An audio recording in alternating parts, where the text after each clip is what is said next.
Lolo mga idol, meron tayo ditong hipon. Nakabili kami kanina ng siguro mga 2 kilo ito. Nilinis na ni Mrs. Dito ay lulutuin natin ng garlic butter shrimp. Yan. Siyempre meron tayong bawang, maraming bawang. Pero lalagyan ko siya ng luya. Konting luya yun, direktik na luya. Kaya magiging garlic butter shrimp with ginger. Tapos ito meron tayo ditong yan, butter. At saka lalagyan ko rin ng Sprite. Oops. Bahala na ako ng lasa mamaya. Okay, umpisa na natin magluto mga idol. Yun, magpainit lang tayo ng kawali at ilagay natin itong butter. Yan.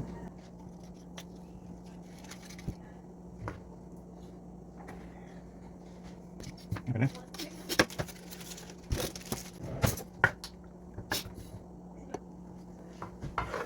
Yan. Tapos ilagay natin ang bawang.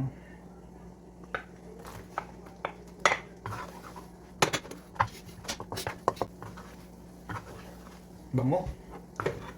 Babango na agad eh. Tapos lagay ko na itong luya.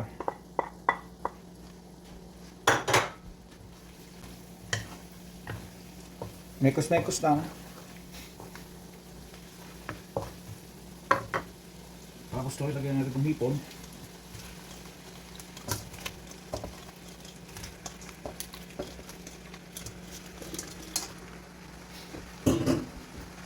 Dami oh, puno eh.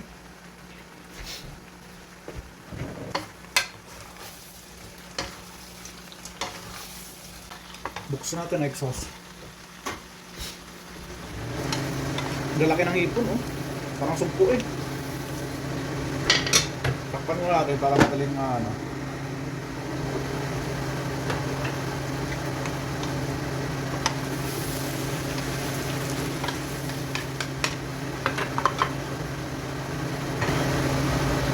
Tapos ilalagay ko na itong Sprite.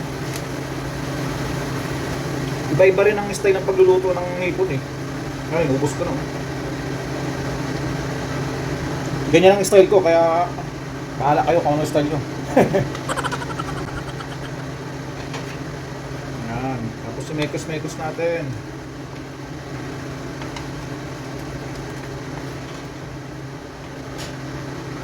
Yan, patutuyuin lang natin yan.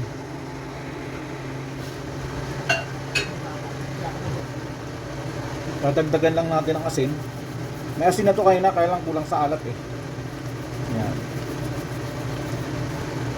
Tapos paminta.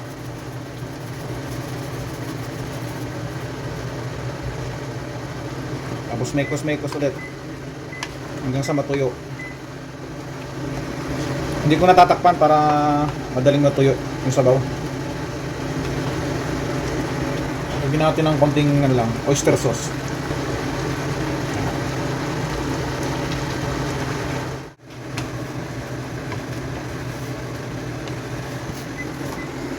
At ayan na po, luto na ang ating garlic buttered shrimp with ginger. Bango eh. Kaya tayo. Kaya tayo mga idol. Yan na po ang ating hipon. Ito, ulam namin ngayon. Ito naman, ulam namin bukas at sa isang araw. Alright, thank you for watching.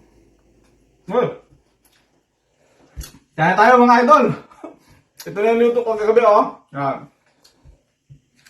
Bago meron kaming biling ginataang langka. Ano? Sarap eh. Ayun.